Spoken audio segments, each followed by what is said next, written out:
Hello everyone, welcome to my channel. Today we'll be studying a very important concept that is known as interest. Now this is one of the very few, I would say, application of math that's used in our daily life as well. So before I get started into the lesson, the first thing is I'm probably just going to introduce these letters that I've written on the screen. So when I say if I would write down capital P or small p, again it's not case sensitive, it means that I'm talking about principal value. Principal value. Now, there are a couple of ways in which you can identify principal value. The word principal value means that's the money that you actually have or the money that you're trying to borrow from the bank. So when I say the word principal value, there's a couple of keywords that will help you understand, oh, that's the principal value they're talking about in a specific question. So they might use the word invest. They might use the word deposit. They might use the word borrow as well.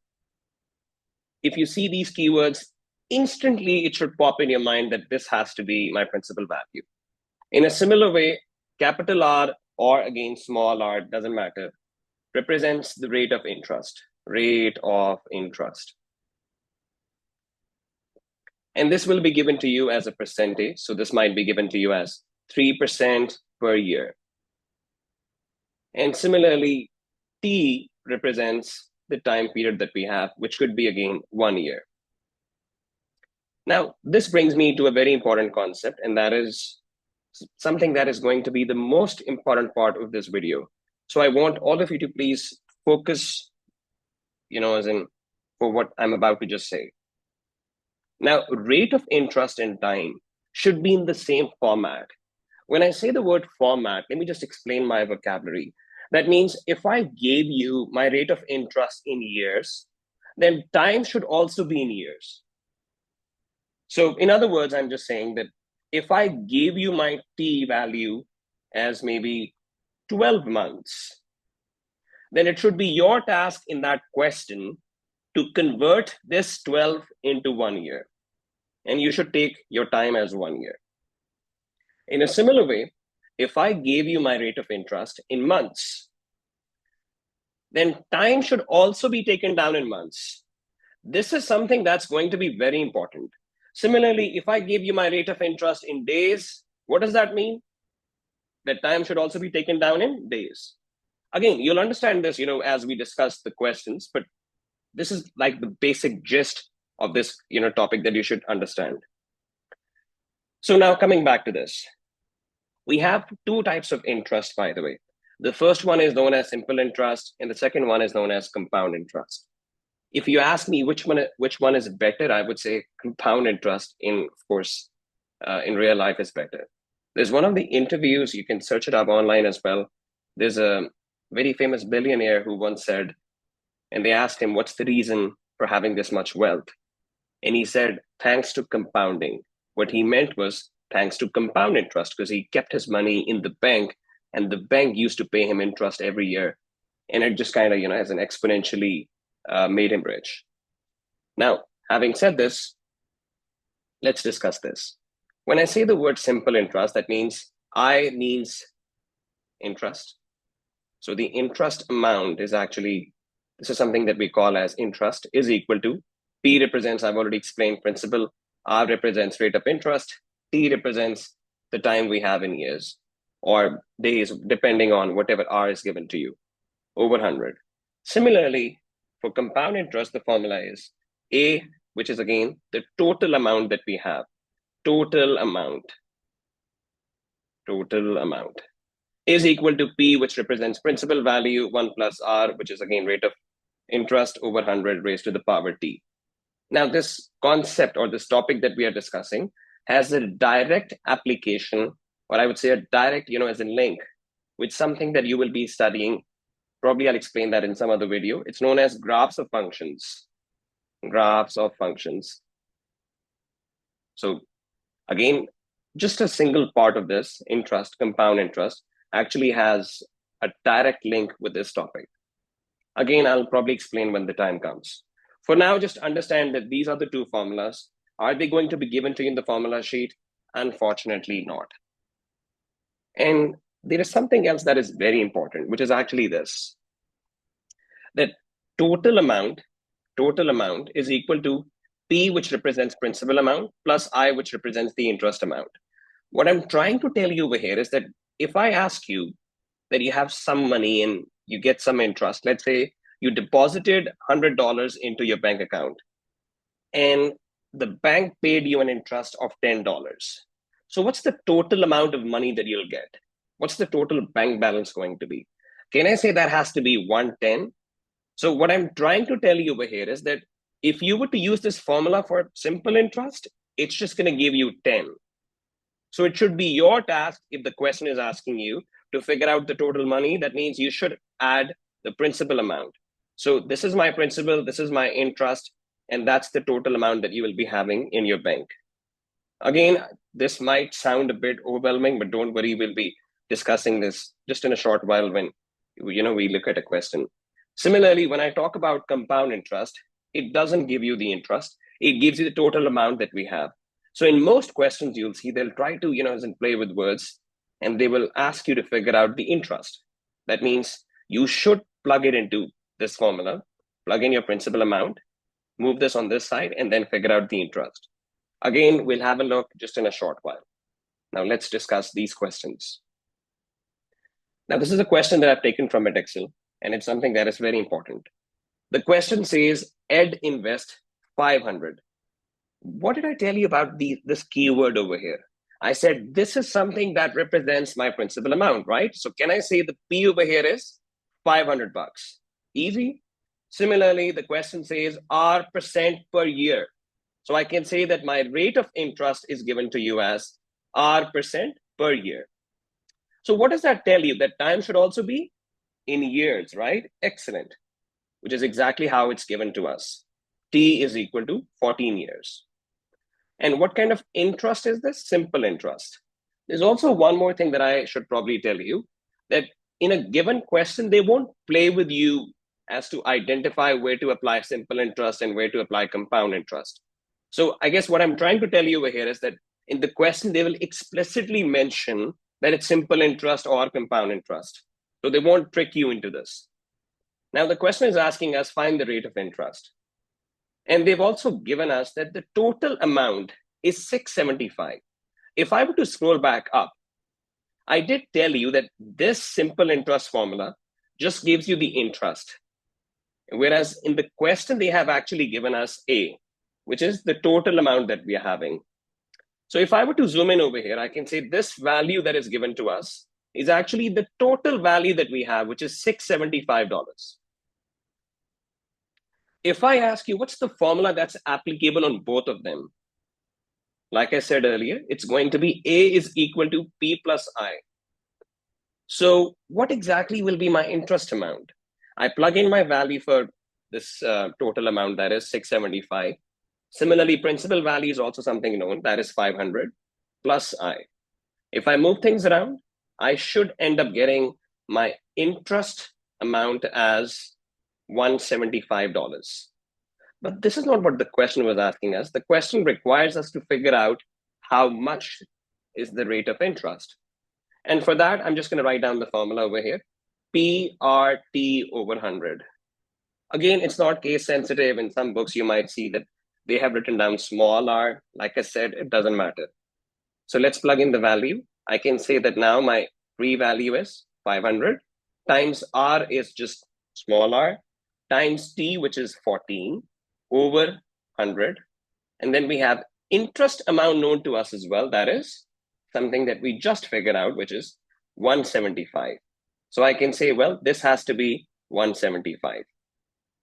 If you were to cross multiply and divide this, you should end up getting the answer as, let me just quickly figure this out. That's going to be R, which is equal to 2.5%. That's it. This right here, everyone, is my final answer. In a similar way, let's have a look at another question.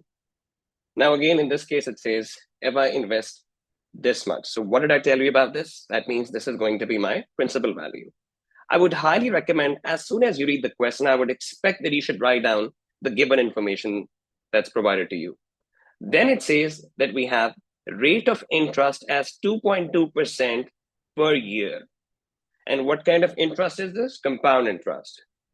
Now the question over here says, calculate the total interest, not the total amount, just the total interest, which is earned at the end of 11 years. That means time is also given to us as 11 years. And if you recall what I just told you about compound interest, that this formula gives you the total amount, whereas what are they asking us? I. Just keep that in mind. So A, and then we have 1 plus R over 100 raised to the power t.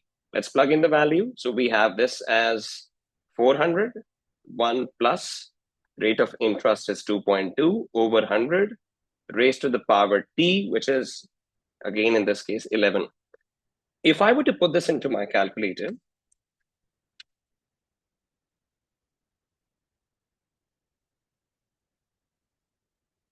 this should end up giving you $508.1826. Now, this is again the total amount that we are having, whereas the question requires us to figure out just the interest. So what was that formula again, which is applicable to both? A is equal to P plus I. If I were to plug in my values, I can say, well, this has to be 508.1826 is equal to principal, which is 400 plus I. And if I move this on the other side, this should give you interest as 108.18, correct to 2 decimal places. If you recall, everyone, in the last video that I uploaded about percentages, I made this very clear that in O-levels and IGCSE, you're always supposed to round off up to 2 decimal places. So keep that in mind. For any question that is related to financial transactions or money, we always round it up to 2 decimal places. I hope this question made sense. Again, it's worth 3 marks, and I can probably, then you can see why it's worth 3 marks. So using this formula is, again, not a big deal. You can easily do it. But it's the part that comes after, where you have to figure out the interest. So please read the question carefully. If I had given you, find the total amount, then you would have just given this as the answer. That's it. So there's a difference. Try to read the question very carefully. I've seen this mistake so many times, I can't even, tell you about it. Anyways, moving on. Now, again, this is a kind of weird question. It says, Erin invest $700. So again, what does that tell us? This has to be my principal value. So let's write it down, $700. Similarly, then we have rate as P% per month. That means your time should also be in months. But if you check this out, they've given us 21 years. And I just said that if rate is given to you in months, then time should also be in months. In 1 year, how many months do you have? Can I say that's 12? In 1 year, everyone, you're having 12 months. So how many months do you think are you going to have in 21 years? That means I should multiply 21 on both sides. If I did this in my calculator, this should end up giving me 252 months. That means I should take my time as 252 months. This is something that's very important because it's you who's going to make this conversion. And if you don't do that, then your answer is going to be wrong. And then it says the value of Erin's investment is 1,074. That means they've given us the total value over here. That means A value is given to us as 1,074. And what kind of interest is this? Compound interest. So let's try solving this. So again, we know the formula is A equals to P 1 plus R over 100 raised to the power T. If I were to plug in my principal value, that's 1,074. And on this side, we have the principal value, that's 700. 1 plus, what is my R? It would be nice if you just kind of substitute this with P over 100 raised to the power 252. Now, this is something that's very important. This whole thing is having an index. It's having a power of 252. I have to divide this. 1,074 over 700. This should end up giving you something weird, 1.534 ... is equal to 1 plus p over 100 raised to the power 252. Now, there is something that you should understand. When I say that it's x squared is equal to maybe, let's say, 4, what are you supposed to do after this? You take the square root on both sides, and then you end up getting the value as plus minus 2, or plus 2, generally that we take. In a similar way, if I said, well, x cube is equal to 8, what are you supposed to do? Take the cube root, right? Cube root on both sides. In a similar way, if I said it's 2x raised to the power 252 is equal to maybe something, let's say 1024, then what are you supposed to do? Take the 252th root over here. Take the root of 252 on both sides. And that is something that's possible in the calculator, by the way. So we can only calculate this, in our calculator. So let's try doing that. That means whatever answer that you got in the calculator, that is 1.534, I would expect that you take the root of 252 on both sides. If you did, this root of 252 and this power will cancel out. In my calculator, the answer on the left side will be 1.0017 is equal to 1 plus p over 100. At this point in time, I can actually make this go on the other side. Subtract 1, which should give you 0.0017 is equal to p over 100.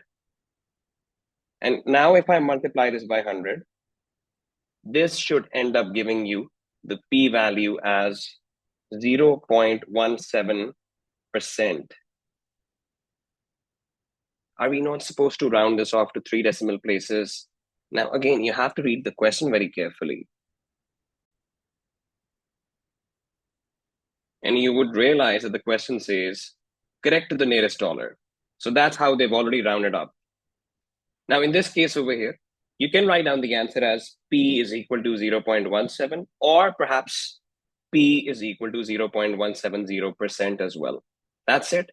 I know some of you might think the answer is wrong because it looks weird, but that's just the way it is.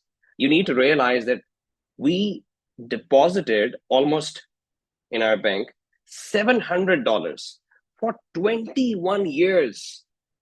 And after 21 years, we ended up getting the total balance as 1,074. So again, it's nothing, as in you deposit $700 in the bank, and it took 21 years to make it 1,074. That means the interest that we had was extremely low. And this interest is, again, per month. So let's not forget it, which is why it seems such a small value. I hope everyone, this did clarify some of the important concepts. We'll continue with some other question in the next video. Till then, adios.